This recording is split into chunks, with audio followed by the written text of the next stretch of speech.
এক সপ্তাহেরও বেশি সময় ধরে হাসপাতালে চিকিৎসাধীন রয়েছেন পোপ ফ্রান্সিস। এখনও আশঙ্কাজনক অবস্থায় রয়েছেন তিনি।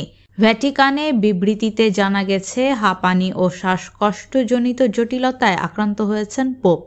শুক্রবার তাকে একটি শ্বাসযন্ত্রের মেশিনে রাখা হয়েছিল বলে জানিয়েছেন মার্কিন সংবাদ মাধ্যম সিএনএন। ভ্যাটিকান যোগ করেছে যে পোপ সর্বদা সতর্ক এবং অভিমুখী ছিলেন।